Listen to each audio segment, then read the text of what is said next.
মালটাল কিনতে আসে, সবার মন খারাপ, হাসি খুশি নেই, সবাই কেন যেন মন মরা। তা আরব্য বণিক জিজ্ঞেস করলেন, তোমাদের মন মরা কেন? তোমরা এরকম করতেছো কেন? তোমাদের কি হয়েছে?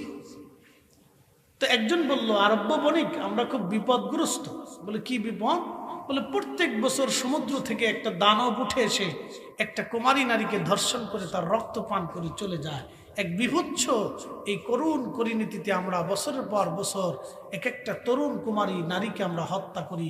আমাদের চোখের সামনে সে নিষ্পাপ একটা মেয়ের জীবন চলে যায়, কিন্তু কিচ্ছু করতে পারি না। বলে, জিন প্রত্যেক বছর উঠে আসে, এই জিন মানুষ হত্যা করে চলে যায়। তো এই বছর প্রত্যেক বছর আমরা লটারি করি, কিন্তু এই বছরে লটারিতে আমাদের রাজার যে কুমারী মেয়েটা আছে, ছোট্ট মেয়েটা, এই মেয়েটার কপালে ভাগে পড়ে গেছে। এই জন্য সবাই খুব চিন্তিত, দুঃখে ভারাক্রান্ত। রাজার একটা মাত্র সন্তান আজকে মারা যাবে। তো আরব্য বণিক বলতেছে, তোমাদের রাজার কাছে কি আমাকে নিয়ে যাবে? বলে, হ্যাঁ নিব। তোমাদের এই বিপদ থেকে যদি আমরা উদ্ধার করতে পারি। বলে, কি বলো? তুমি কি এই কোনো সিস্টেম পদ্ধতি আছে? বলে, হ্যাঁ আছে। ওই মুসলিম বণিক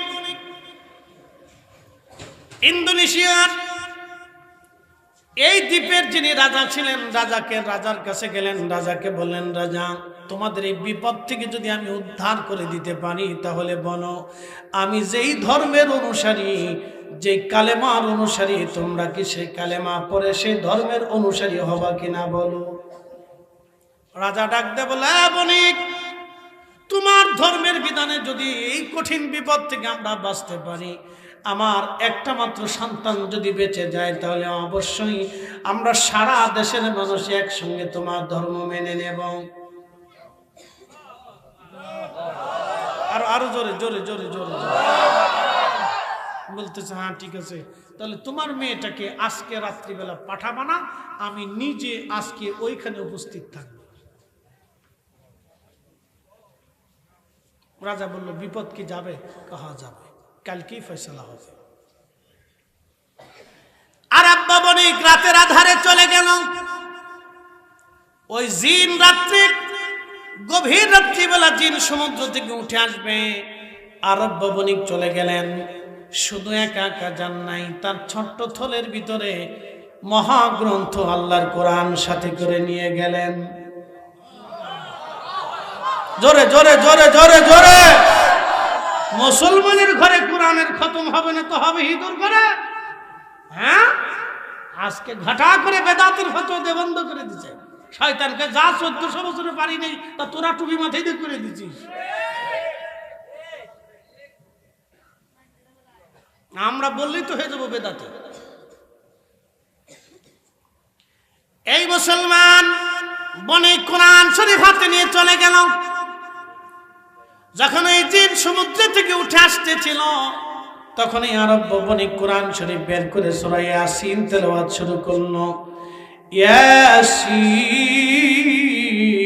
ইয়াসিন ওয়াল কুরআনিল হাকীম ইন্নাকা লামিনাল মুরসালিন।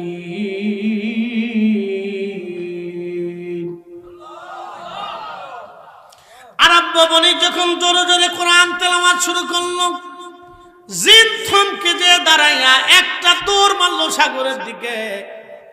জিন চলে গেল সাগরের অতল গহ্বরে ডুবে গেল। আর কোনদিন এই জিন আজও পর্যন্ত ফিরে আসে নাই। সবাই সকালবেলা দৌড়াই গেছে, দেখি লোকটা বেঁচে আছে না মরে গেল। যে দেখতেছে সকালবেলা বসে বসে আল্লাহর বান্দা কোরআন তেলাওয়াত করে। বাদশা ডাক দিল, আরব্য বণিক, এটা তোমার কিসের জাদু? বলে, জাদু না রে বাদশা, এটা আল্লাহর মহাগ্রন্থ কোরআন। আমার মালিক আমার আল্লাহ এক। এই কোরআন শরীফ যিনি এনেছেন তিনি আখিরি নবী মুহাম্মাদুর রাসূলুল্লাহ সাল্লাল্লাহু আলাইহি ওয়াসাল্লাম। এবার রাজা ডাক দিয়ে বলল, আরব্য বণিক, আমাদের সবার দেশের মানুষ আমাদেরকে নিয়ে সবাইকে তুমি কালেমা পড়ে মুসলমান বানায় দাও। আজকে থেকে এই অঞ্চলে কোরআনের আওয়াজ চলবে, কোরআনের তেলাওয়াত চলবে। কোরআনের তেলাওয়াত শুরু হয়ে গেল, এই জন্য মুসলমানের ঘরে ঘরে কোরআনের আওয়াজ দরকার। হাত উঁচা করে বলেন ঠিক না বেঠিক? কিন্তু বেদাতের ফতোয়া দিয়ে বন্ধ করে দিচ্ছে। ইস কি লাভ করছেন বুজুর্গি দেখে আমি বিরাট ধর্মের উপকার করে ফেলছি। ধর্মের উপকার করছে উনি।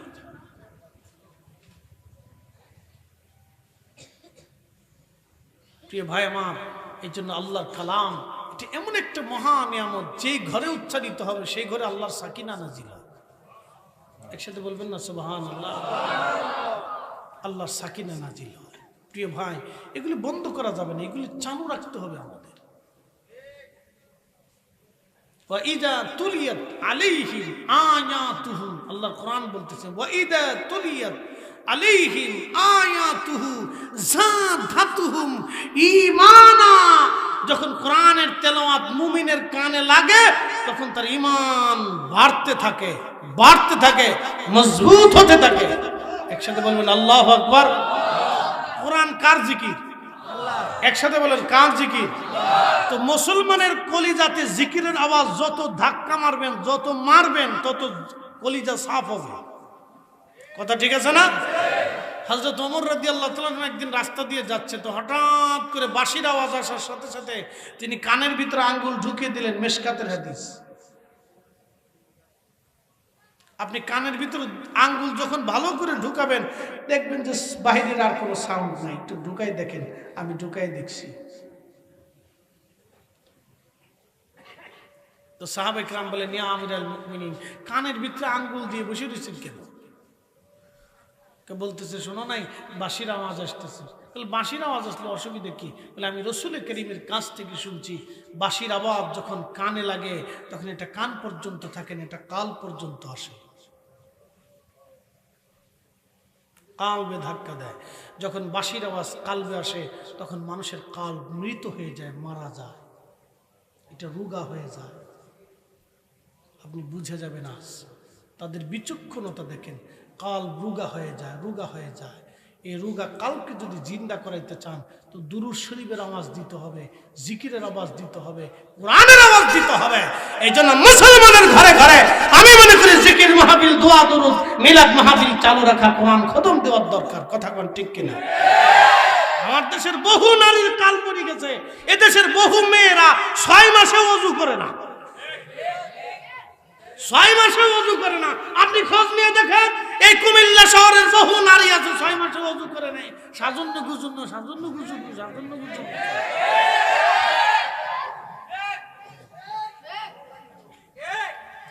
সাজন্য গুজন্য, সাজন্য গুজন্য। ও মুহের ভিতরে আলতা মারতে মারতে কি কয়, এটা কি কয়, ওটা পাউডার না কি কয়, আডা আডা আডা। এই আডা মারতে মারতে সলটা উঠেই ফেলছে একবারে। বাপরে বাপ, বেডি কালো, এই আলতা মারিয়া বেডি সল ধলা হয়ে গেছে। তোমার ওটার দরকারটা কি? তোমার আল্লাহ যেটা দিচ্ছে এটাই তো ভালো। হ্যাঁ, ভেতরে মারতে মারতে মারতে মারতে উপর দিয়ে ধলা, নিচ দিয়ে কালা, সব কালার কালা, উপর দিয়ে ধলা। তোমার এত চেহারাটা ধলা বানায় লাভ কি? এটা ইজলের মতো দেখা যায়।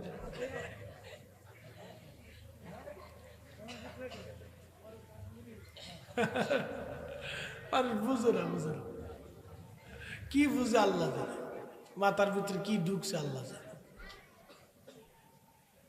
এই জন্য আমি বাস্তবতা থেকে বললাম, এই যে মাহফিলগুলি হয় না, এই মাহফিলগুলি হওয়াতে আপনাদের উপকার হচ্ছে। এগুলি আপনাদের কালবে ধাক্কা লাগে। প্রতিনিয়ত আমরা গুনাহ করতে করতে এটা নষ্ট হয়ে গেছে। ঠিক আছে না ভাই? এটা কি হয়ে গেছে? নষ্ট হয়ে গেছে, নষ্ট হয়ে গেছে। এই জন্য আল্লাহ বলেছেন ওয়াইদা তুলিয়াত আলাইহিম আয়াতুহু যাদাতুহুম ঈমানা। উনি কোরআন খতম বন্ধ করে দিয়ে বোঝাইতে চাইতেছে আমরা বিরাট ধর্মের উপকার করছি। উনি বাড়ি মিলাদ দোয়া বন্ধ করে দিয়ে বুঝাইতেছে আমি বিরাট ধর্মের উপকার করে ফেলছি, বিরাট বড় বুজুর্গানে দিন। আল্লামাতুল কি কুবরা। শয়তানকে আমি যা পারি না তো তোমরা করে দিছো, ভালো কাজ করছো, যাও।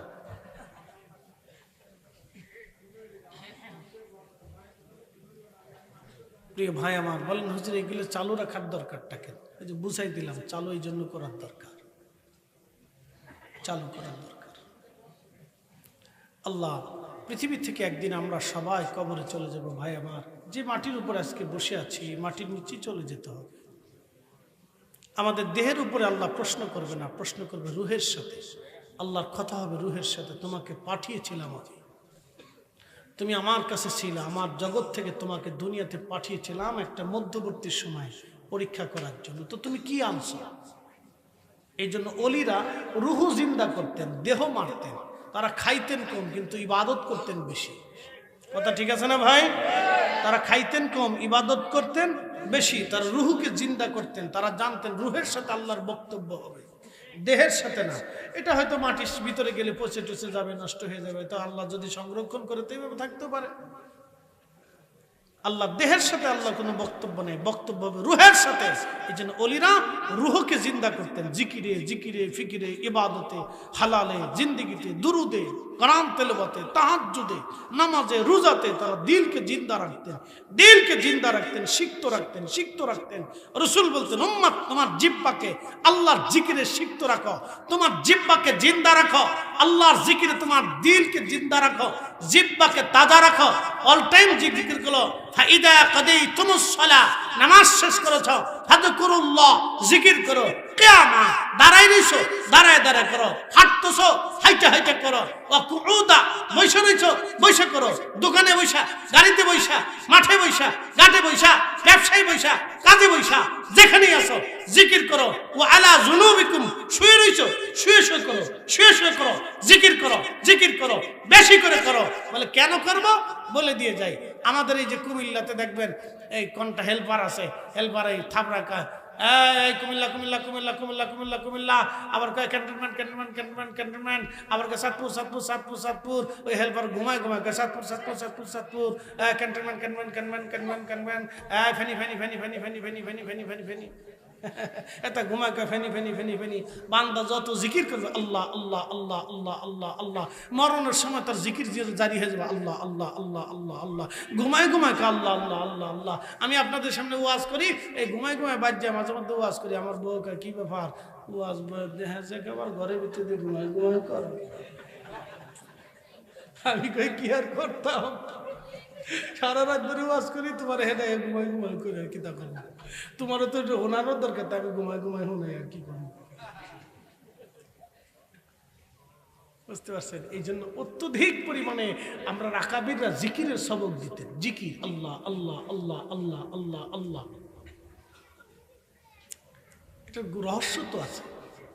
এই জন্য আমরা আকাবিররা কিন্তু তোমরা করো, জিকির করো, কোরআন দাও, কোরআন পড়ো, জিকির করো, দুরুদ পড়ো। আর আমরা খালি বেদাত বেদাত বেদাত বেদাত বেদাত বেদাত বেদাত। এই বেদাতের জিকির করতে করতে মরার সময় করবে বেদাত বেদাত বেদাত বেদাত বেদাত।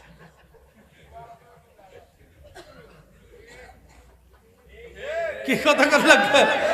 আমি সিদ্ধেছি হাতে মরার সময় না করবে বেদাত বেদাত বেদাত বেদাত বেদাত বেদাত। শোনেন, যেটা বেদাত সেটা বেদাত বলতে হবে, যেটা বেদাত না সেটা আমি কেন বেদাত বলবো? কুমিল্লার রসমালাইরে তো ছানা খাওয়া যাবে না। কি কথা কন না কেন? কুমিল্লার রসমালাইরে যদি আমি কই ছানা, আপনারা মানবেন? তো হুজুর পাগল হয়েছে। আমরা দেখি রসমালাই, হুজুর কই ছানা। আর ছানারে যায় যদি এটা কুমিল্লার রসমালাই, তাহলে আপনারা তো মানতেন না, কিন্তু হুজুর পাগল হয়েছে। ছানারে কয় হুজুর রসমালাই, রসমালাই রেখে ছানা। তো যেটা বেদাত না সেটা বেদাত করলে তো আমরা মানতাম না। কি হাত দেখে বলেন ঠিক কিনা? আল্লাহ কবুল করুক, সকলে বলেন আমিন। প্রিয় উপস্থিতি, ইন্দোনেশিয়ার ভিতরে ইন্দো প্যাসিফিক অঞ্চলগুলিতে কালেমার দাওয়াত ছড়িয়ে গেল ধীরে ধীরে ধীরে ধীরে। আজকে পৃথিবীর একটা বৃহৎ মুসলিম দেশের নাম ইন্দোনেশিয়া। একটা বৃহৎ মুসলিম দেশের নাম ইন্দোনেশিয়া। বিশ্বের অন্যতম একটা মুসলিম দেশের নাম ইন্দোনেশিয়া। এমনিতে হয় নাই, কোরআনের আওয়াজে আল্লাহ ইন্দোনেশিয়ায় কালেমা পৌঁছাই দিলেন। আর আমাদের এই অঞ্চলগুলিতে ইসলাম এসেছে খাজা বাবা আজমিরের হাত ধরে, মুজাদ্দিদ আল ফেসানি সেরহিন্দের হাত ধরে, কুতুবউদ্দিন কাকি, নিজামউদ্দিন আউলিয়া, শাহজালাল ইয়ামিনী, অসংখ্য ওলিদের মাধ্যমে এই জমিনে কালেমা এসেছে। অতএব ওলিদের দেওয়া ইসলামটাই হলো অরিজিনাল। কথা বলেন ঠিক কিনা? আল্লাহ কবুল করুক, জোরে জোরে বলেন আমিন। আল্লাহুম্মা সাল্লি। আহা, জবান খুলে।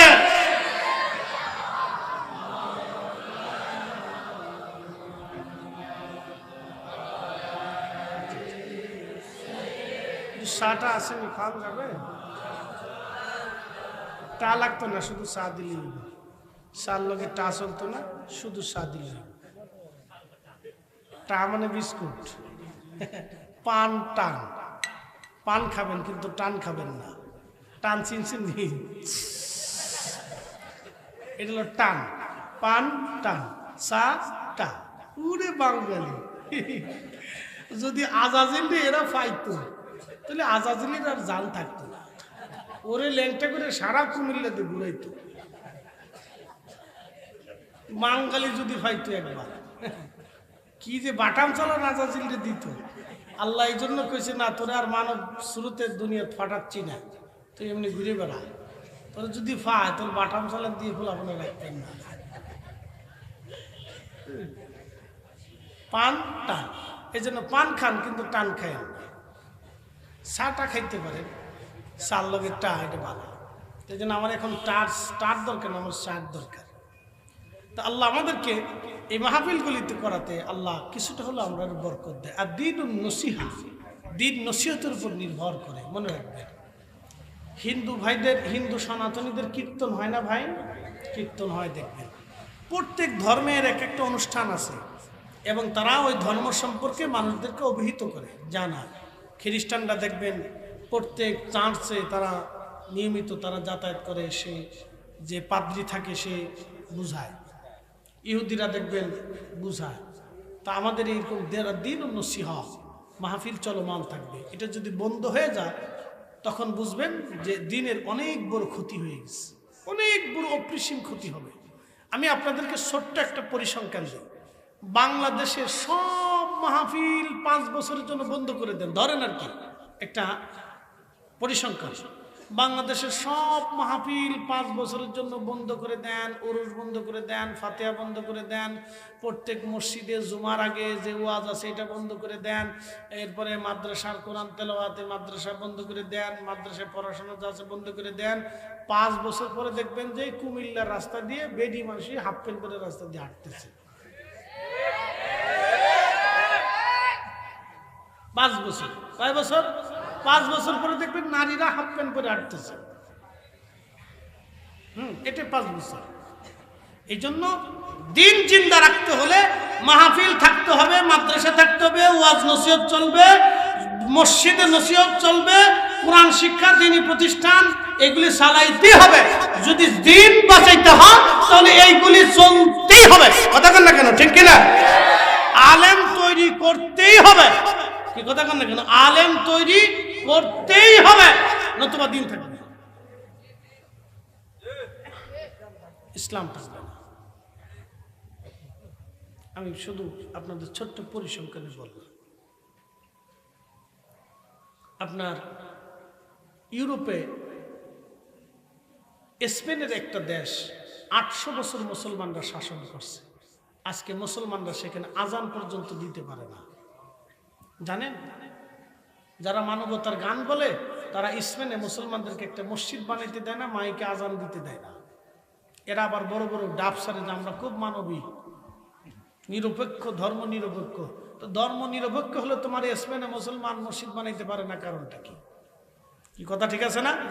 আমরা বাংলাদেশে আজ পর্যন্ত কোনো হিন্দুর মন্দির ভেঙে দিয়েছি? 2-1টা আঞ্চলিক ঘটনা থাকতে পারে, এলাকা ভিত্তিক মারে ঘরে ভাষা, এগুলো 2-1টা আগে ছিল, এখনো আছে। এই কোনো প্যাগোডা, কোনো গির্জা আমরা পুড়িয়ে দিছি যে এখানে গির্জা হবে না? দেয়নি। তো স্পেনে কেন মুসলমানরা মসজিদ বানাইতে পারবে না? কেন পারবে না?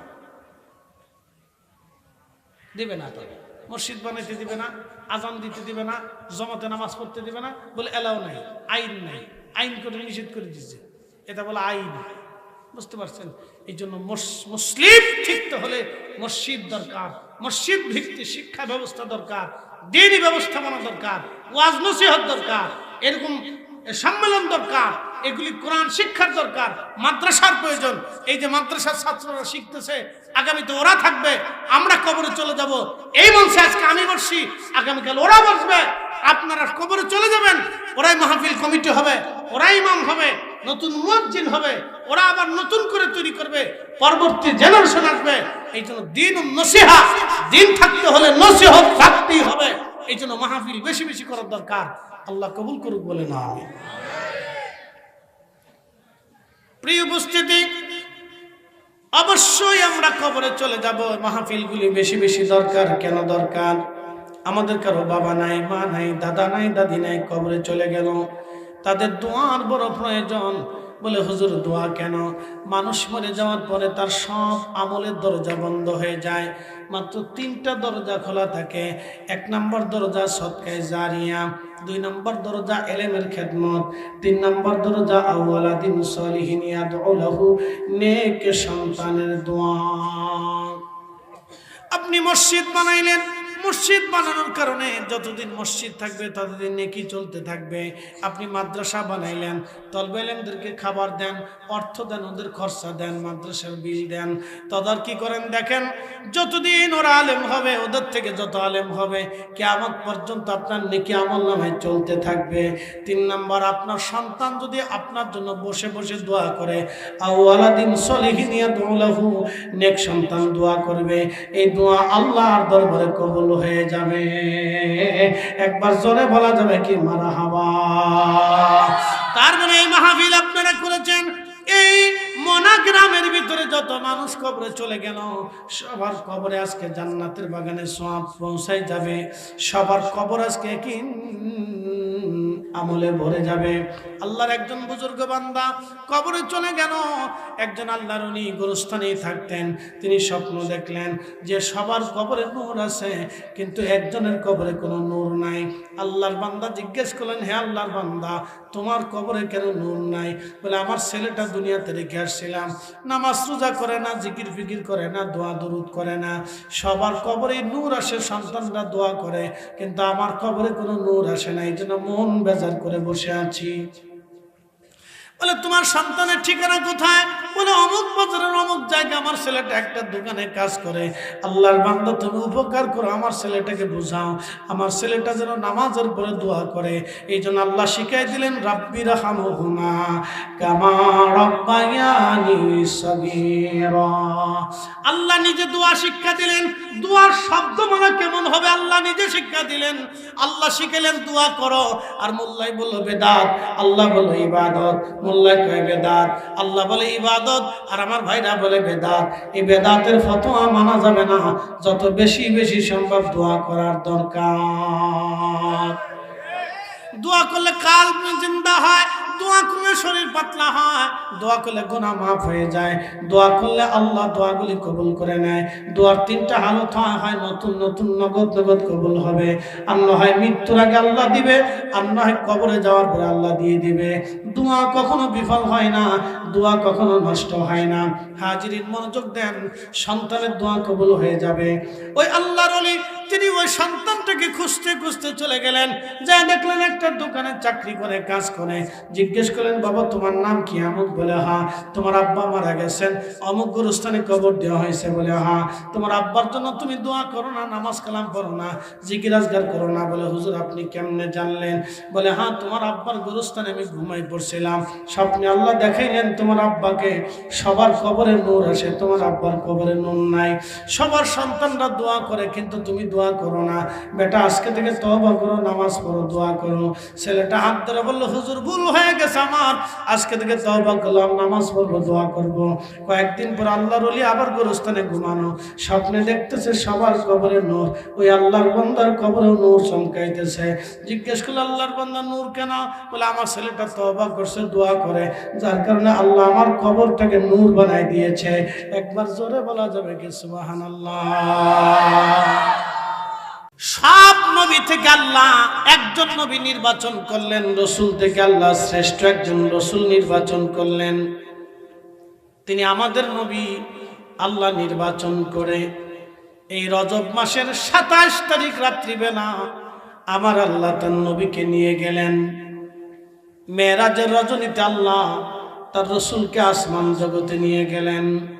এমনিতে নেন নাই, নিয়েছেন তো একটা উদ্দেশ্য অবশ্যই আছে। কথা ঠিক আছে না? তাহলে এত বড় মেরাজ ঘটানোর দরকারটা কি? প্রত্যেক সৃষ্টির ভিতরে আল্লাহর উদ্দেশ্য আছে না ভাই? কুত্তা বানাইছেন আল্লাহ? কুত্তাকে আমরা ভোট দিয়ে বানাইছি? বিলাই কে বানাইছে? ইউনুসে বানাইছে? ডক্টর ইউনুস বানাইছে? তো বানাইছে কি? আল্লাহ বানাইছে না? তো বানানোর একটা উদ্দেশ্য আছে না? এই যে এত মাখলুক আল্লাহ বানাইলেন, আল্লাহর উদ্দেশ্য আছে না? অবশ্যই আল্লাহ কোনো না কোনো উদ্দেশ্য তো বানাইছে। তো মেরাজে রসুলরে আল্লাহ নিলেন, তো উদ্দেশ্য তো নিছেন, বিনা উদ্দেশ্য তো নেন নাই। এখন এই মেরাজের ওয়াজ যদি করি তাহলে এক ভাইরা কবে যে হুজুরা খালি কিসে গায়। কি কথা কর না কেন? এরা বলে আমরা সুন্নিরা কিসে গাই, আমরা কিসে গাই। তো আল্লাহ এত বড় কিসে যখন ঘটাইছে তখন আল্লাহরে জিজ্ঞাসা যে আল্লাহ তুমি এই কিসে ঘটাইলে কে? কি প্রশ্ন আছে না ভাই? আমরা যখন মুসা আলাইহিস সালামের ওয়াজ করি তখন কে কিসে কোন কে?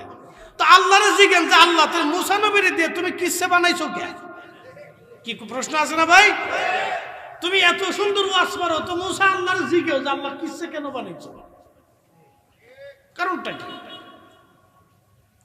এই সমস্ত কিছু ভোগী যোগী মানে এমন ভাব দেখায় যে ওনারা বিরাট বড় বুজুর্গ আলাইহিস সালাম, এমন বুজুর্গ ভাব দেখায় যে বুজুর্গের কোনো শেষ নাই। হ্যাঁ, কি যে কইতাম আমার ভাষায় মানে দুঃখে বুকে। আজকে একজন ওয়াজ করতেছে খালি কিচ্ছার হুজুর দাওয়াত করে নিয়ে আসেন। কে কিচ্ছা ছাড়া কোরআন আছে নাকি? আল্লাহ তো হযরত ইউসুফ আলাইহিস সালামের কিচ্ছা আল্লাহ নিজে গাইছে। একসাথে বলবেন আল্লাহু আকবার। ইউসুফ আলাইহিস সালাম, ইয়াকুব আলাইহিস সালাম, উজাইর আলাইহিস সালাম, ইব্রাহিম আলাইহিস সালাম, তাদের জীবনী আমরা যখন বলবো তখন কিচ্ছা হয়ে যায়। কে তাদের জীবনীকে আমরা বানাইছি? তো আল্লাহ নিজে সাজাইলো কে? কি কথা ঠিক আছে না ভাই? এই যে ওলিদের জীবনী এত ঘটনা, আল্লাহ রসুল সহিহ বুখারীর কিতাবুল আম্বিয়াতে অনেক ঘটনা রসুল নিজে বলে গেছে। আল্লাহ নবী সাহাবায়ে কেরাম নিয়ে বসে কিচ্ছা গাইতেন। কিচ্ছা আগের যুগের পূর্বতন নবী এবং বুজুর্গদের ঘটনা নবী বলে বলে উম্মতকে শিক্ষা দিতেন। রসুল নিজে যদি কিচ্ছা কয়ে ওয়াজ করতে পারে তাহলে আমি পারবো নাকি? কি কথা ঠিক আছে না ভাই? মেরাজের কিসে এটাকে আমরা ঘটাইছি না আল্লাহ ঘটাইছে? তো আল্লাহর জিজ্ঞেস আল্লাহ তুমি এত বড় মেরাজের এত কিসে কাহিনী করার দরকার কি ছিল? শোনেন, যে মেরাজ বুঝে সে রসুল বুঝে, যে মেরাজ বুঝবে না সে রসুল বুঝবে না। আপনি জানেন মুহাম্মাদুর রাসূলুল্লাহ সাল্লাল্লাহু আলাইহি ওয়াসাল্লাম কালেমার এক অবিচ্ছেদ্য পাঠ। এই অংশটাকে কেউ যদি দুর্বল মনে করে এবং ভাবে তার জীবনের সমস্ত কিছু নষ্ট হবে। না রোজা, না একিন, না তাহাজ্জুদ, না বুজুর্গি, না সে শহীদ হয়ে গেলেও আল্লাহর 4 পয়সা দাম নেই। সে যদি শহীদ হয়ে যায় তাও আল্লাহ তাকে মূল্যায়ন করবে না, যে তোমার এই শাহাদাতের আমার প্রয়োজন নাই, আমার রসুলকে এনকার করে তুমি শহীদ হও, এই শহীদ আমার দরকার নাই। এরকম শহীদ হওয়ার লোক বহুত আছে আমার আল্লাহ।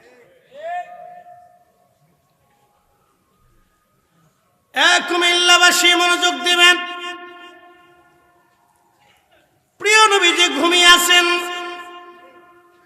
আল্লাহ নবীকে নিয়ে আসার জন্য, নিয়ে যাওয়ার জন্য আল্লাহ জিব্রাইল পাঠালেন। পৃথিবীতে একজন মহামানব যাকে আল্লাহ নিজে দাওয়াত করেছেন, নিজে নেওয়ার জন্য লোক পাঠিয়েছেন, তিনি জিব্রাইল পাঠালেন। সসম্মানে নিবেন, সসম্মানে আবার দিয়ে যাবেন। তিনি এমন একজন মেহমান যাকে আল্লাহ নেওয়ার জন্য লোক পাঠিয়েছেন। তিনি এমন একজন মেহমান। আপনারা আমাকে দাওয়াত করেছেন, আপনাদের চিন্তা হুজুর যে কোনো ভাবে গাড়ি দিয়ে হোক, সিএনজি দিয়ে হোক, মোটরসাইকেলে হোক, ট্রাকে চড়ে হোক, ট্রেনে চড়ে হোক, হাইটে হোক, দৌড়াই হোক, ভ্যানে চড়ে, রিক্সায় চড়ে হুজুর আসবেই। কি কথা ঠিক আছে না? হুজুর যেমনি খুশি সেমনি আসুক, অর্থাৎ রিক্সায় চড়ে আসুক, সাইকেল চালাই আসুক, ভ্যানে চড়িয়ে আসুক, আর গাড়িতে করে আসুক, হুজুর যেমনি হোক আসবি, যেন আমি দাওয়াত করছি। কথা ঠিক আছে না? আবার বিদায় নেওয়ার সময় আপনি চিন্তা করবেন হুজুর যেভাবে হোক যাবে, তাতে বাসে চড়ে হোক, ট্রাকে চড়ে হোক। তা আমরা তো বহু ট্রাকে চড়েও মাহফিল করছি, বাসে চড়েও গেছি, যে সময় যেটা আল্লাহ বরাদ্দ রাখে ওটা ওইভাবেই করছি। তো এখন ওইরকমই হয়। তো মনোযোগ দেন, আল্লাহ তার রসুলকে একজন মেহমান বানাই, যে সম্মানের সাথে নিয়ে যাবে আবার দিয়ে যাবে। আপনারা যদি আমাকে সম্মানের সাথে গাড়িতে করে বাসার থেকে নিয়ে আসতেন, আবার বাসায় পৌঁছাইতেন, তাহলে আমার টেনশন কম ছিল, যে আপনারা সময় মতো গাড়ি পাঠাবেন, গাড়ি আমাকে নিয়ে যাবে, আবার সময় মতো দিয়ে যাবেন, আমার টেনশন নেই, আমি গাড়ির ভিতরে ঘুমাবো। কিন্তু নিজের গাড়িতে আসতে হলে হেল্পারি করা লাগবে, ডানে যা বামে যা, কোন দিক দিয়ে সেদিক দিয়ে, এদিক দিয়ে ওই দিক দিয়ে সেদিক দিয়ে, এদিক দিয়ে আসতে যা, ডানে যা, ট্রাক আছে, সিয়ান আছে, মানুষ আছে, পাগল আছে, ছাগল আছে, কুত্তা আছে, বিলে আছে। কি কথা ঠিক আছে না বাবা? আল্লাহ রসুলকে আল্লাহ নিচ্ছেন সম্মানের সাথে, তাহলে বোঝা গেল রসুলের চাইতে সম্মানিত আর কেউ নাই। এই হাত উঠা করে বলেন ঠিক কিনা? ঠিক কিনা? জোরে বলেন ঠিক কিনা? আমরা সেই নবীর উম্মত, কথা বলেন ঠিক কিনা? তাহলে আমাদের সম্মান কি কম? সব উম্মত থেকে 70 গুণ বেশি। কত গুণ? 70 গুণ বেশি। আল্লাহ আমরা 70 গুণ বাড়াইছি। সেই উম্মতে নবীর মাগফিরাত কামনা করতেছে। পাগল কোথাকার, আমি রাসূলের মাগফিরাত কামনা করি, আত্মার মাগফিরাত কামনা করতেছে। প্রিয় উপস্থিতি, খুব মনোযোগ দিবেন। আল্লাহ নবীকে আল্লাহ সম্মানের সাথে নিয়ে যাওয়ার জন্য জিব্রাইল পাঠাইলেন। কাবা শরীফের যে সাদা অংশ দেখেন, এটা হলো মুতাফ। এই অংশে তাওয়াফ করা হয়। এর অংশের সাথেই একটা ঘর ছিল, ঘরের নাম হচ্ছে উম্মে হানির ঘর। নবীজি এখানে ঘুমানো, জিব্রাইল আসছে ঘরের ছাদ ফাঁকা করে, ভিতরে ঢুকে নবীজিকে নিয়ে যাওয়ার জন্য আসলেন। জিব্রাইল এসে নবীজিকে বের করলেন ঘর থেকে, ঘুম থেকে জাগাইয়া ঘর থেকে বের করে নিয়ে আল্লাহর নবীজিকে নিয়ে গেলেন সিনা সাক করার জন্য। সিনা সাকের বাংলা হলো ইংরেজি ওপেন হার্ট সার্জারি। নবীজির বক্ষ মোবারকের এইখানের নরম অংশ, এখান থেকে ফেরে নাভি পর্যন্ত ফেরে আমার জিব্রাইল নবীজির বক্ষ মোবারকের ভিতর থেকে পবিত্র রূহ মোবারক, কাল্ব মোবারক বের করলেন। কাল্ব মোবারক বের করার পরে জিব্রাইল আলাইহিস সালাম জমজমের পানি দিয়ে কাল্ব মোবারক ধৌত করলেন। একসাথে বলবেন আল্লাহু আকবার। ধৌত করার পরে আল্লাহর আসমান থেকে, বেহেশত থেকে খাজিনা ভরে নবীজির জন্য ইলম এবং হিকমত আনা হলো। ইমাম জালালউদ্দিন আস-সুয়ুতি 550 বছর আগে এই মেরাজের উপর একটা কিতাব লিখেছেন, আল কিসাতুল বিসরা। মেরাজের ঘটনা, মেরাজের কিসসা, মেরাজের আলোচনার উপর একটা কিতাব লিখেছেন। এই কিতাবে সুনানুল বাইহাকি থেকে তিনি হাদিসে কারীম আনলেন, নবীজির জন্য আল্লাহর জান্নাত থেকে খাজিনা ভরে ইলম এবং হিকমত আনা হলো। ইলম এবং হিকমত এনে নবীজির কালব মোবারকের মধ্যে ঢুকানো হলো। একবার জোরে বলা যাবে কি মারহাবা? আমি যদি আরব হতাম, মদিনারি পথ, সেই পথ দিয়ে হেঁটে যাইতেন নূর নবী হাজরাত, নূর নবী হাজরাত।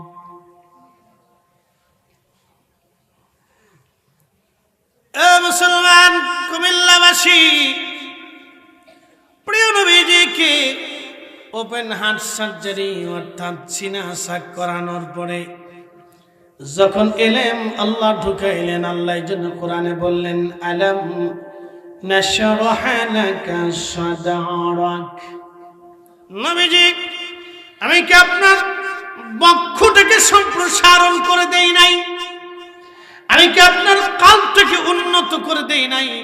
আমি কি আপনার কলবের আধ্যাত্মিক দরজা কি উন্মুক্ত করে দেই নাই হে নবী? আলাম নাশরাহ লাকা সাদরাকা ওয়া ওয়াদানা আনকা বিসরাকা আল্লাযী আনকাদা যহারাক। হাবিব, আমি কি আপনার কলবকে সম্প্রসারণ করে দেই নাই? আপনার কলবের দরজাকে আমি আল্লাহ খুলে দেই নাই? প্রিয় উপস্থিতি, মনোযোগ দিবেন। আহা, আল্লাহ নবীর কলব মোবারকে ইলম এবং হিকমত ঢুকাইলেন। এই জন্য পৃথিবীর কেউ যদি মনে করে রসুল নিরক্ষর, আমি মনে করব তার মতো অপদার্থ পৃথিবীতে আর কেউ হতে পারে না। আল্লাহ কোরআনে বললেন কামা আরসালনা ফীকুম রাসূলাম মিনকুম ইয়াতলু আলাইকুম আয়াতিনা।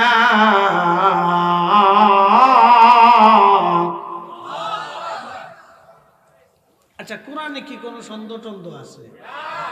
আল্লাহ বলেন হাবিব, আপনাকে পাঠাইছি। কামা আরসালনা, আপনাকে পাঠিয়েছি, আপনাকে পাঠিয়েছি ফীকুম, তাদের মধ্যে, আপনাকে তাদের মধ্যে পাঠিয়েছি। আপনি আমার আয়াত সমূহ তেলাওয়াত করে তাদেরকে শোনাবেন। এখন কি আল্লাহর নবী শুধু শোনাই দিবেন যালিকাল কিতাবু লা রাইবা ফীহি হুদাল লিল মুত্তাকিন আল্লাযীনা ইউমিনুনা বিল গায়বি ওয়া ইউকিমুনাস সালাত ওয়া মিম্মা রাযাকনাহুম ইনফিকুন আল্লাযীনা ইউমিনুনা বিমা উনজিলা ইলাইকুম ওয়া উনজিলা মিন ক্বাবলিক ওয়া বিল আখিরাতি হুম ইউকিনুন উলাইকা আলা হুদাম মির রাব্বিহিম ওয়া উলাইকা হুমুল মুফলিহুন। শুধু কি শোনাই দিয়েছে? তো কি করছে? এর দুইটা দিক নবীজি উম্মতকে শিখিয়েছেন, একটা হাকিকতের দিক আর একটা শরীয়তের দিক। এর বৈধতা, হালালকে হালাল, হারামকে হারাম, আইনকে আইন নবীজি কোরআন শুধু আবৃত্তি করে শোনান নাই, বরং কোরআনের যত ইলম ছিল সব উম্মতকে নবী শিখিয়েছেন। কথা কর ঠিক কিনা? রাসূলকে নিরক্ষর আছে? অবশ্যই নেই।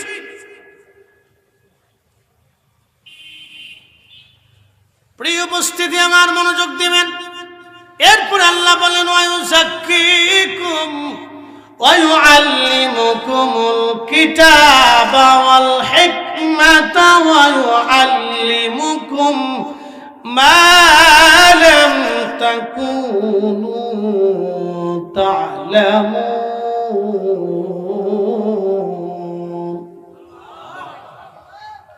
হুজুর, আপনি উম্মতকে রিফাইন করবেন, উম্মতকে আপনি পবিত্র করবেন, পাক বানাবেন, পবিত্র বানাবেন, পাক বানাবেন, পবিত্র বানাবেন। এই যে আমার সামনে একটা পানি, একটা কোম্পানি পানিটাকে রিফাইন করলেন। এই পানির ভিতরে যত আর্সেনিক আছে, ময়লা আছে, আবর্জনা আছে, বালি আছে, এই পানির ভিতরে যত ময়লা আছে সব পরিষ্কার করে রিফাইন করে এই পানিটাকে স্বচ্ছ বানানো হলো, পরিষ্কার করা হলো। এখন এই পানি দিয়ে যদি আমি ওযু করি তো ওযু হয়ে যাবে, কারণ পানি পাক, অন্য আরেকজনকে পাক বানায়। এখন এই পানির মধ্যে যদি এক ফোঁটা পেশাব ছেড়ে দেন তাহলে পানি না পাক। কথা ঠিক আছে না? তাহলে এই নাপাক পানি দিয়ে কি আর পাক হওয়া যাবে? কারণ সে নিজেই নাপাক। কথা ঠিক আছে না? এখন আল্লাহ বলেন ওয়ায়ুযাক্কিকুম, নবী আপনি পবিত্র বানাবেন। এখন আপনারা বলেন রাসূল কি পাক না নাপাক? নবী যদি না পাক হন তাহলে উম্মতকে কি করে পাক বানাবে? এই আমার দিকে তাকান, যুক্তি বুঝে যাবেন। এগুলি না বুঝলে বেঈমান হয়ে কবরে যাওয়া লাগবে অনেকেই, আপনার ঈমান নষ্ট করে দিবে। আমাদের দেশে একদল আছে জোরে আমিন করে চিল্লেন দেয়, আছে না নি ভাই? এরা বলে রাসূল পাক না, রাসূল পাক না, আল্লাহ শুধু পাক, আল্লাহ ব্যতীত যা আছে সব না পাক। কি পাগল দেশে হয়েছে চিন্তা করে। এরা আল্লাহরে ভালোবাসতে যে রসুলের সাথে বেয়াদবি করে। কি কথা কন না কেন? আল্লাহকে এটা শিখাই দিছে। আল্লাহ ভালোবাসতে যে রসুলের সাথে বেয়াদবি করা যাবে না, বরং আল্লাহ ভালোবাসতে হলে আগে আল্লাহ বলে দিছে, হুজুর ফাত্তাবিউনি, চূড়ান্ত ভাবে আপনি নবীকে মানতে হবে। আপনি নবী মানলেই আমি আল্লাহ মানা হবে। আপনাকে ভালোবাসলেই আমাকে ভালোবাসা হবে। আপনার জন্য জীবন দিলেই আমার জন্য জীবন দেওয়া হবে। এই জন্য রসুল মানলে আল্লাহ মানা হয়, নবী পাইলে আল্লাহ পাওয়া হয়, নবী ভালোবাসলে আল্লাহ ভালোবাসা হয়। এই জন্য আমরা সুন্নিরা রসুলের কথা বলি। কথা বলেন ঠিক কি? আমরা হইছি বেদাতি। আমরা কি বানাইছে? বেদাতি। আমরা বেদায়িত্বের দল। আমরা বেদায়িত্বের দল। আমরা বলি বেদাতি।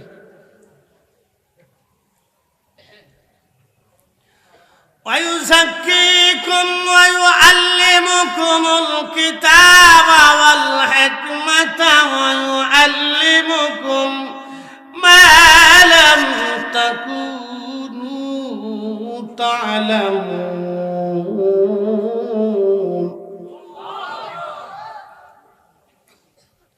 এই পানি পাক, পানি শুধু পাক না, সে অন্যকে পাক বানায়, একজন মানুষকে পাক বানায়। পানি যখন নিজে না পাক হবে, সে অন্য কাউকে আর পাক বানাইতে পারবে না। আমার নবী পাক বিদায় উম্মতকে পাক বানানোর জন্য আল্লাহ তার রসুলকে পাঠিয়েছেন।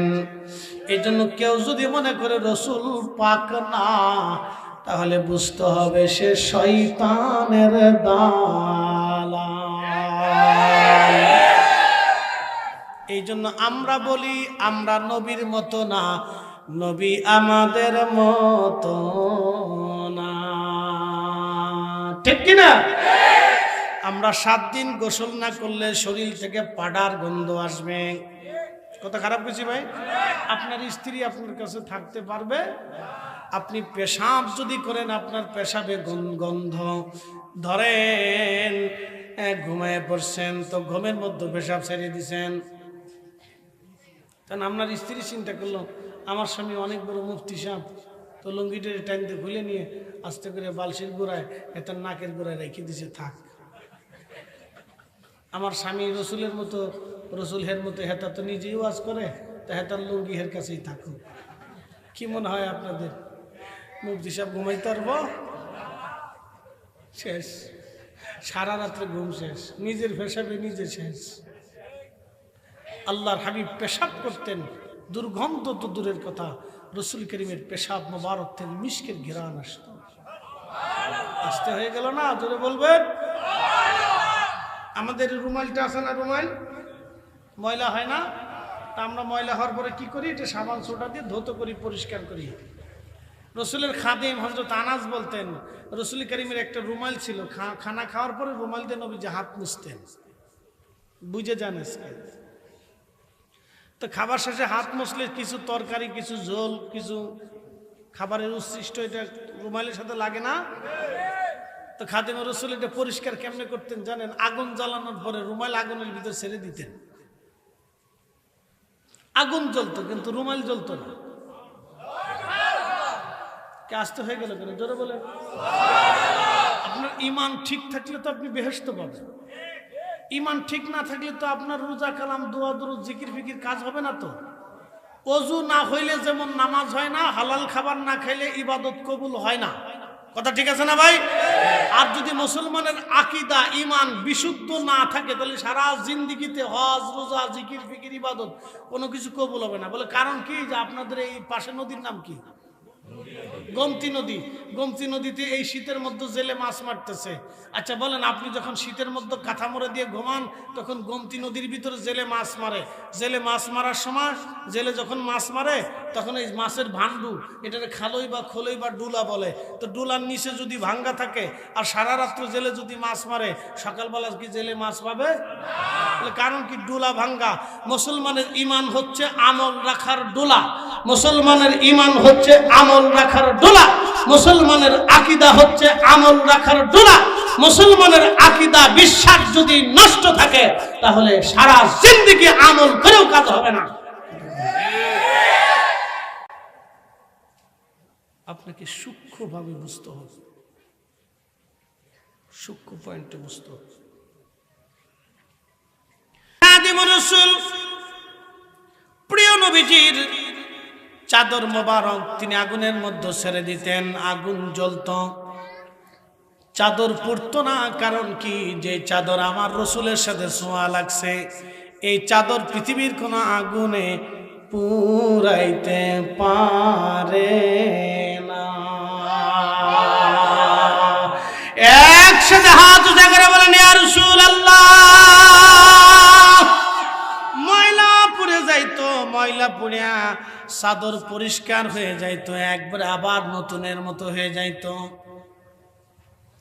সাবান দিয়ে ধোঁয়া লাগতো না নবীর চাদর। আগুনের ভিতরে ছেড়ে দিলে ময়লা পুড়িয়া পরিষ্কার হইয়া চাদর নতুনের মতো হয়ে যাইত। আগুন জ্বলতো, নবীজির চাদর পড়তো না। তিনি রাহমাতুল লিল আলামিন, রাহমাতুল লিল আলামিন। কাজী নজরুল এই জন্য সুন্দর করে লিখেছেন, আল্লাহকে যে পাইতে চায়, আল্লাহকে যে পাইতে চায়, হযরতকে ভালোবেসে আরশ কুরসি লৌহ কলম না চাহিতেই পেয়েছে সে।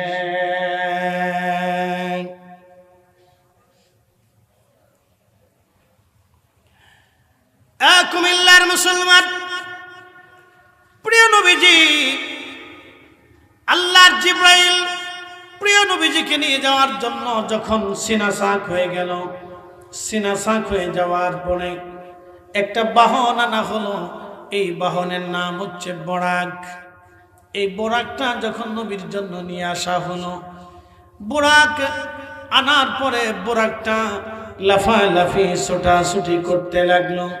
জিবরাইল ধমক দিয়ে বলেন, এ বোরাক, তুমি কি জানো তোমার পিঠে আজকে চড়বে? আল্লাহর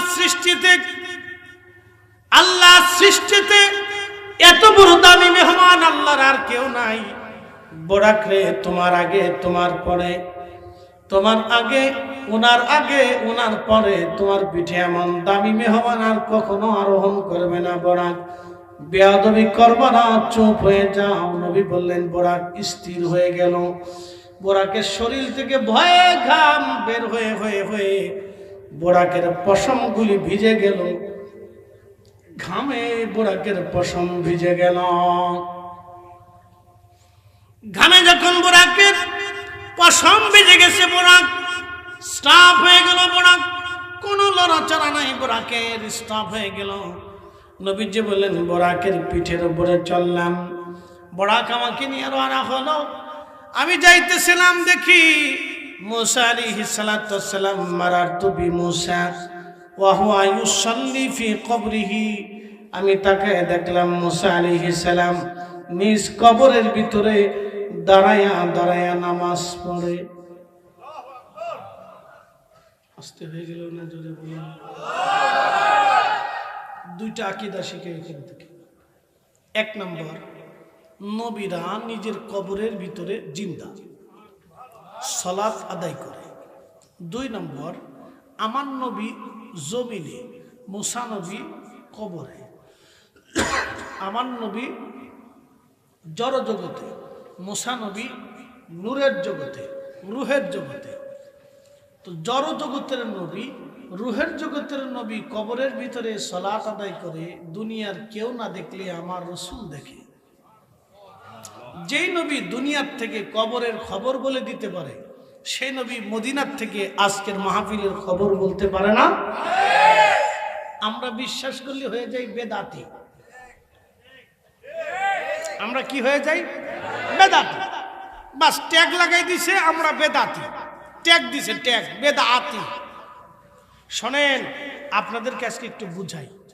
আমি মিরাজের ওই পর্যন্ত রাখলাম, এটারও আজ 3 দিনও শেষ হবে না, আপনাদেরকে এই পর্যন্ত রাখলাম, এখন যাই বেদাতি। বেদাতি বলে কেন বেদাতি? আপনারা এত কিছু বাদ দিয়ে পবিত্র ঈদে মিলাদুন নবী নাম দিছেন কেন? বেদাতি। আপনারা তাফসীরুল কুরআন নাম না দিয়ে মিলাদুন নবীর নাম দিছে কে? বেদাতি। আপনারা ইসলামী মহাসম্মেলন বাদ দিয়ে মিলাদুন নবীর নাম দিয়েছেন, বেদাতি। আপনারা ওয়াজ দুয়ার মাহফিল বাদ দিয়ে মিলাদুন নবী নাম দিয়েছেন, বেদাতি। আপনারা এই ইসলাহি জলসা, ইসলাহি মাহফিল সম্মেলন নাম বাদ দিয়ে আপনি মিলাদুন নবী দিয়েছেন, বেদাতি। ওনাদের সব কটা সুন্নতি, খালি আমাদেরটা বেদাতি। এটা এক ধরনের বৈষম্য। ছেলেপেলেরা মারামারি করে দেশ স্বাধীন করলে বলে বৈষম্য দূর করার জন্য, কিন্তু এই বৈষম্য কোনোদিন যাবে কিনা আমি জানি না। তো খুব মনোযোগ দিয়ে মিলাদুন নবী নাম দিছি আমরা, বেদাতি। এখন প্রশ্ন, মূলত বেদাতি কি? বেদাতি কারা? এটা আমাদের বোঝার দরকার। তাদের যুক্তি হলো, আমার ওই ভাইদের যুক্তি হচ্ছে, এই পদ্ধতিতে রসুলের জমানাতে কোনো সাহাবীরা মিলাদুন নবী পালন করে নাই।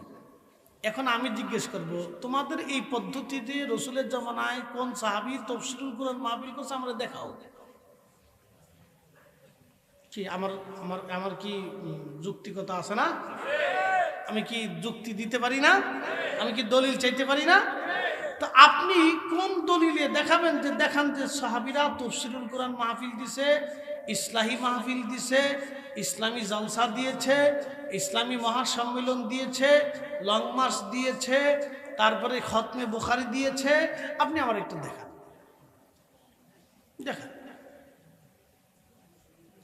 তো রসুলের সাহাবীরা ওই পদ্ধতিতে করলো না, সেই পদ্ধতিতে আপনারাও করলেন, তখন আপনাদেরটা সুন্নতি হয়। আর আমরা মিলাদুন নবীর মাহফিল করলে তখন সাহাবী তালাশ করেন, কারণটা কি? কি কথা কন না কেন? তখন আপনারা দৌড়ে সাহাবীদের কাছে যান, আপনাদের টেবিলে সাহাবীর কাছে যান না, কারণটা কি? আমার কি যুক্তি চাওয়ার অধিকার আছে না ভাই? আমি তো আমার অধিকার থেকে বলতেছি। খালি আমাদেরটাই আসলে খালি সাহাবীর কাছে দৌড়াই চলে যান, তাহলে আপনারটার বেলা আমি সাহাবীর কাছে যাব না? অবশ্যই তো যাব। প্রিয় উপস্থিতি, এগুলি হচ্ছে দলের টান, মতের টানে ব্যক্তি আর একজনকে আক্রমণ করে হ্যায় প্রতিপন্ন করার এক ধরনের অস্ত্র। এগুলো দলের টানে, মতের টানে একজনকে হ্যায় প্রতিপন্ন করে ছোট করে দেওয়া, এগুলো হচ্ছে এক ধরনের অস্ত্র। সে বুঝাইতে চায় যে আমরাই ঠিক, বাকিরা বেঠিক। কিন্তু আজ আপনাদেরকে একটা হাদিস শোনাই। প্রিয় নবীজি রাস্তা দিয়ে যাচ্ছেন, তো রাস্তার পাশে এরকম মাহফিল হচ্ছে, সুনানুন নাসাইর ভিতর হাদিস আসছে। তো নবীজি যাওয়ার সময় দেখলেন এক জমাত সাহাবায়ে কেরাম বসে বসে কি যেন করতেছে। আল্লাহর নবী দাঁড়ায় বললেন, মা জালাসনা, ও সাহাবীরা তোমরা বৈঠক করো কেন? কি হচ্ছে, কি করতেছ? তো সাহাবীরা বললেন, নাদউল্লাহ, আল্লাহকে ডাকতেছি, ওয়া নাহমাদুহু, আল্লাহর গুণকীর্তন প্রশংসা করতেছি। একসাথে বলবেন আল্লাহু আকবার। আমরা এখানে কাকে ডাকতেছি? গুণ কীর্তন কার করতেছি? বয়ান নসিহত কোরআন হাদিস থেকে কারটা হচ্ছে? আল্লাহরটা না? তো সাহাবীরা যেটা করতেছিল আমরাও এটা করতেছি, বুঝছেন? তো প্রিয় নবী বললেন, কেন বসছো? বলে, আলা মা হাদানা লিদীনিহি, আল্লাহ আমাদেরকে দ্বীন দিয়েছেন, হেদায়েত দিয়েছেন। আমরা আগে প্রতিমার সামনে মাথা নত করতাম, সরস্বতীর পূজা করতাম, দুর্গার পূজা করতাম, কালীর পূজা করতাম, কার্তিকের পূজা করতাম, গণেশের সেজদা দিতাম, শিবের পূজা করতাম, মানুষের পূজা করতাম, গরু ছাগলের সামনে মাথা নত করতাম, ল্যাংটা সাধুর সামনে মাথা নত করে পড়ে থাকতাম। আল্লাহ আমাদেরকে হেদায়েত দিয়েছেন, আমরা এক আল্লাহকে সেজদা দিই। একসাথে বলবেন আল্লাহু আকবার। হেদায়েত দিছে কে? সাহাবীরা কেরাম বলেন, মা আলা মা হাদানা লিদীনিহি, আল্লাহ আমাদেরকে দ্বীন দিয়েছেন, হেদায়েত দিয়েছেন।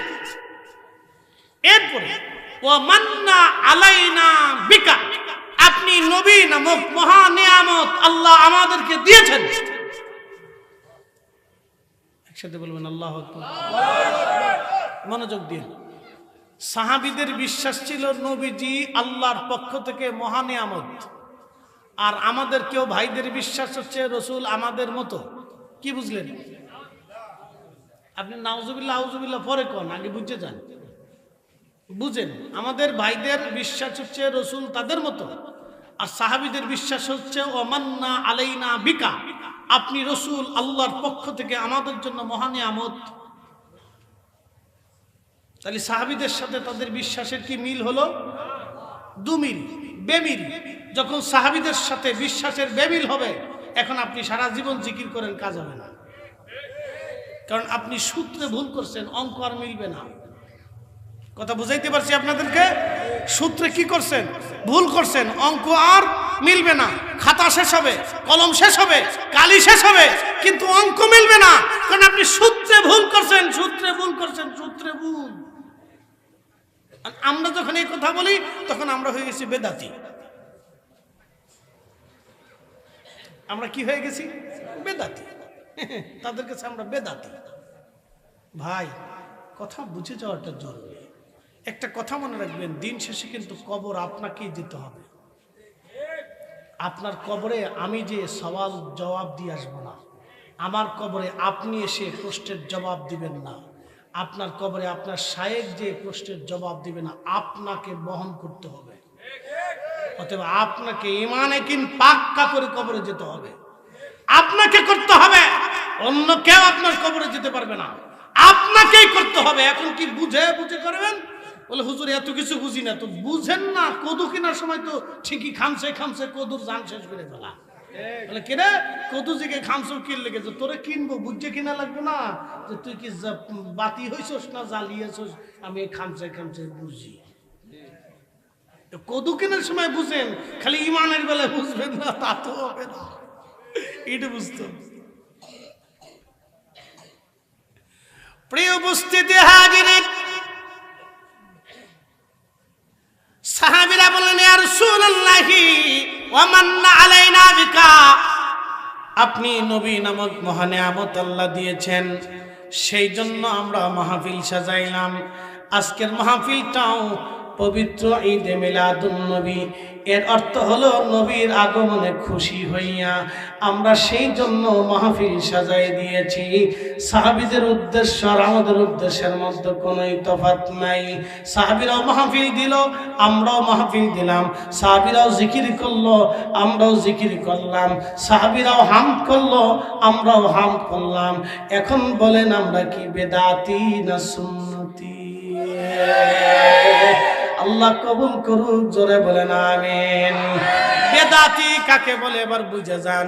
ইমাম নববী, ইমাম বাইহাকি, ইমাম শাফিঈ, ইমাম হযরত আসকালানী, ইমাম সৈয়দী, এক জামাত বিশ্ববিখ্যাত বড় বড় ইমাম যারা ছিলেন, তারা বেদাতের সংজ্ঞা লেখছেন, মা উহদিসা মিম্মা ইউখালিফু কিতাবান আও সুন্নাতান আও আসারান ফাহাদিহি বিদআতুদ দালালা, যেটা কোরআনের বিপরীত, সুন্নতের বিপরীত, ইজমাহে উম্মতের বিপরীত, আসারের বিপরীত।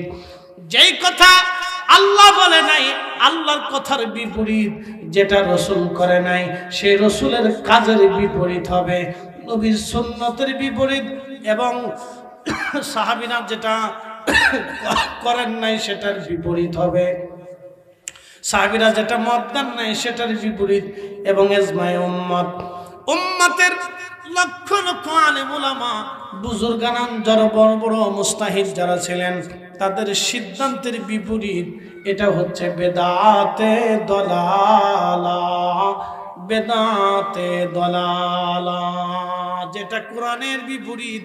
এবার আপনারা বলেন, পবিত্র মিলাদুন নবীর উপলক্ষে যে মাহফিল হয়, সেটা কি কোরআনের পক্ষে না বিপক্ষে? তাহলে বেদাত কেমন হইল? তাহলে আমাদেরকে বেদাতি যারা বলে, তারা দলের টানে বলে। কি কথা কন না কেন? কিসের টানে? দলের টানে, পক্ষের টানে, গোষ্ঠীর টানে। উনার কাছে এটা ভালো লাগে না, উনি ওই দলে আছেন, এই দলে যা করবে সব বেদাত। কি কথা খারাপ কিছু ভাই? এটা দলেরটা, মতেরটা, গোষ্ঠীরটা। বলে ওই মোল্লা গোষ্ঠী ও লোক ভালো না, চৌধুরী গোষ্ঠী লোক ভালো না। চৌধুরীরা কি মানুষ নাকি? দেখবেন কিছু কিছু লোক আছে গোষ্ঠীর খুব পক্ষপাতিত্ব নিতে যায়, বলে মোল্লা তো ধুর, এরা পরের বাড়ি খেয়ে বেড়ায়। শেখ গোষ্ঠী তো ধুর, এরাও লোক ভালো না, এরা সুদখোর, সুদ খায়। এটা কই মানে এক গোষ্ঠী আর এক গোষ্ঠীর যেমন দেখতে পারে না, এরকম গোষ্ঠী গোষ্ঠী গোষ্ঠী গোষ্ঠী পার্থক্য আছে না। এই গ্রাম ওই গ্রাম দেখতে পারে না। তাহলে কোন গ্রাম রে? বলো ওই মনা গ্রাম। দূর মনা গ্রাম লোক বালানি, যে লোক বালা না। দেখবেন জেলায় জেলায় দ্বন্দ্ব, জেলায় জেলায় দ্বন্দ্ব। বলে কি? বলে কোন এলাকা? বলে এই নোয়াখালীর মানুষ। কয় হেরা 70 গজ মাটির নিচেও পাওয়া যায়। এখন ওই বেড়া ভালো না মন্দ ওটা দেখার দরকার নেই। বলে এলাকার নাম কি? বলে নোয়াখালী। বলে 70 গজ মাটির নিচেও পাওয়া যায়, দরকার নেই। বলে কোন এলাকারে? বরিশালে। কেন দূর বরিশালের লোক ভালো না। এগুলো হলো এক ধরনের অসুস্থতা, বুঝতে পারছেন? এরকম আর কি। বলে কারারে? বলে সুন্নি। হ্যাঁ দূর, এদের সব বেদাতি। মিলাদ করে না, লোক ভালো না, আমি বেদাতি।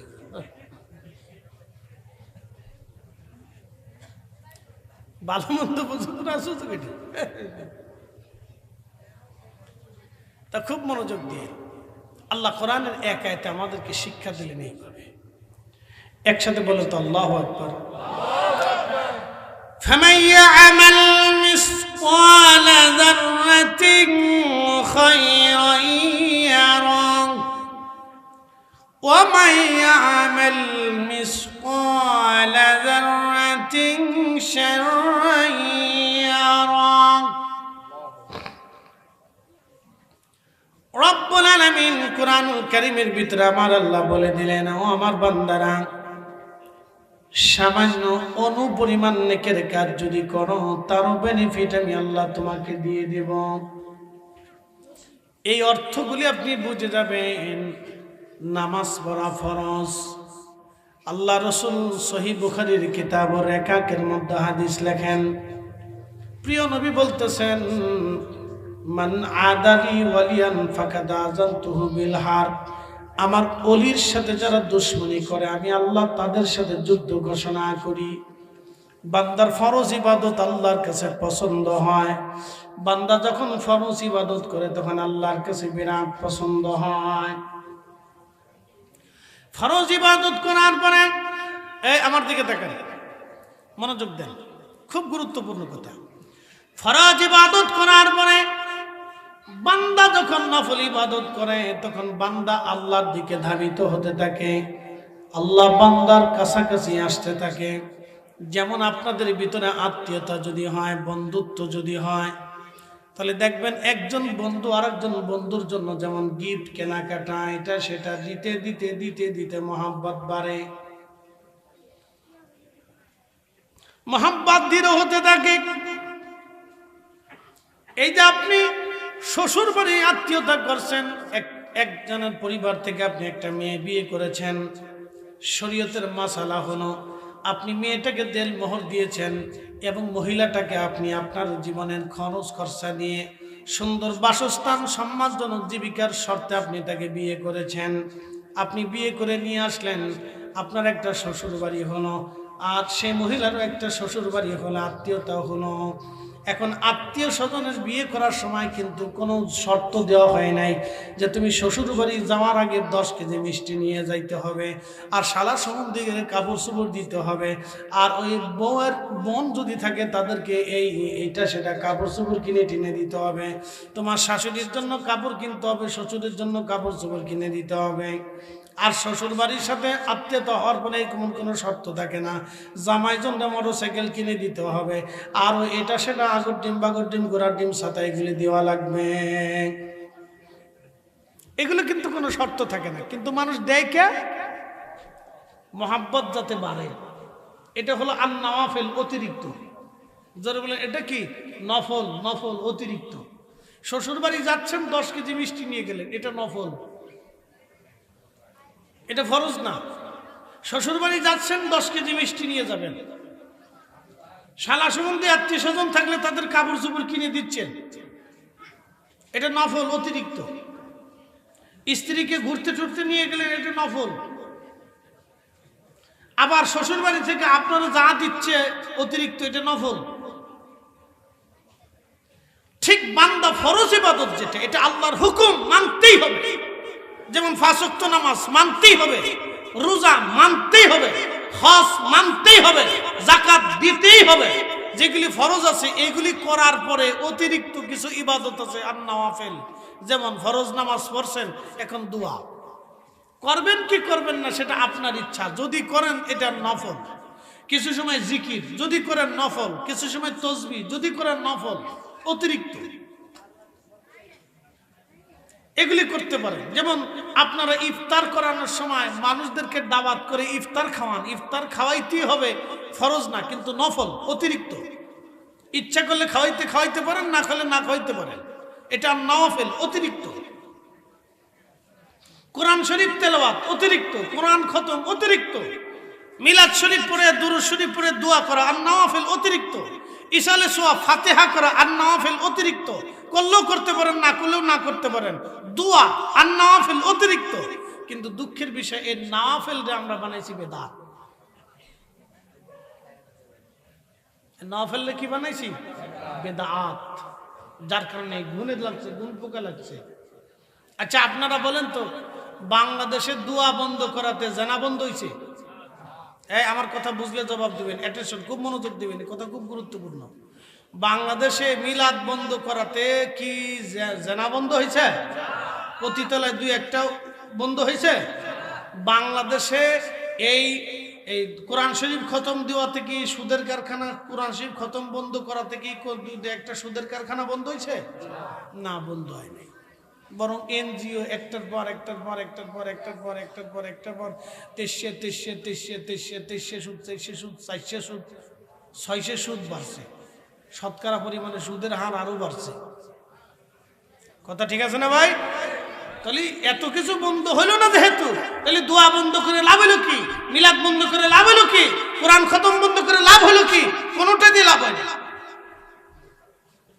কোনো কিছু দিয়ে লাভ হয় না। তাহলে আর নওয়াফিল এটা বন্ধ করে আমাদের কোনো ফায়দা নাই। এই জন্য রাব্বুল আলামিন কুরআনুল কারীমের মধ্যে বললেন, ফামাইয়ামাল মিসকালা যাররাতিন খায়রান ইয়ারা। অনুপরিমাণ যদি নেকের কাজ তোমরা করো, তার বেনিফিট আমি আল্লাহ তোমাদেরকে দিয়ে দেব। এরপর আল্লাহ বলেন, ওমাইয়ামাল মিসকালা যাররাতিন শাররান ইয়ারা। অনুপরিমাণ গুনার কাজ যদি করো, তার প্রতিদান তুমি পেয়ে যাবা। এই জন্য গুনাহ যত ছোট হোক করব না, নেকের কাজ যত ছোট হোক ছাড়ব না, নেকের কাজ যত ছোট হোক ছাড়ব না। এক কোরআনের 1 হরফে 10 নেকি, 1 দুরুদে 10 নেকি। কথা ঠিক আছে না?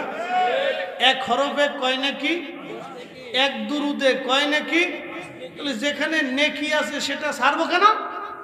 আল্লাহ তো ছাড়তে অনুৎসাহিত করে নাই। যেহেতু রব্বে কারীম অনুৎসাহিত করে নাই, সেহেতু আমরা ছাড়বো না। কি কথা কন না কেন? ঠিক আছে না? নি এখন আপনি আমারে যত বেদাতি বলেন, ওইগুলো দেখার সময় আমাদের হাতে নাই। আপনার দৃষ্টিতে আমি বেদাতি, আপনি বেদাতের ফতোয়ার গাট্টি বুকসা বাইন্দা খেতার ভিতরে করিয়া কম্বলের ভিতরে ফেসাইয়া রাত্রিবেলা বালিশ বানাই নিয়ে শুয়ে থাকেন, অসুবিধা নাই। কথা খারাপ কিছু ভাই? ওটা আপনি বালিশ বানাই নিয়ে শুয়ে, আপনি একবারে কানের কাছে নিয়ে শুয়ে, অথবা পেটের ভিতরে বুকের ভিতরে ধরে নিয়ে শুয়ে থাকেন, অসুবিধা নেই। আপনারটা নিয়ে আপনি শুয়ে থাকেন, ওগুলো দেখার সময় আমাদের নেই। জমিন কার? একসাথে বলতে হবে, জমিন কার?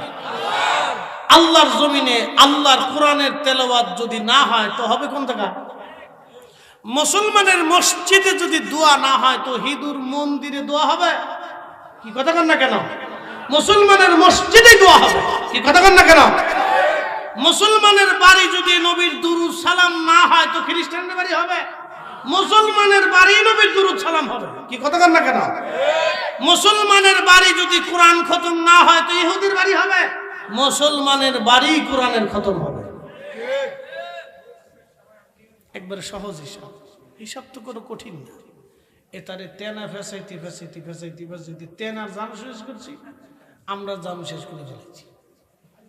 আর নওয়াফিল এটা অতিরিক্ত। যখন বান্দা নওয়াফিলের মাধ্যমে আল্লাহর কাছে যাইতে থাকে, বান্দা আল্লাহর কাছে যায়, বান্দা আল্লাহর কাছে যায়। এই জন্য ইমাম আজম আবু হানিফা রাহমাতুল্লাহ আলাইহি 40 বছর এশার ওযু দিয়ে ফজরের নামাজ একটানা আদায় করেছেন। 40 বছর 40 বছর 40 বছর এশার ওযু দিয়ে ফজর পড়তেন, ফজর পড়তেন। 40 বছর 40 বছর একটানা সারা রাত্র আল্লাহর ইবাদতে কাটাইলেন। একসাথে বলা যাবে না ভাই আল্লাহু আকবার? কোন সাহাবী করছে? বলেন তো, কোন সাহাবী একটানা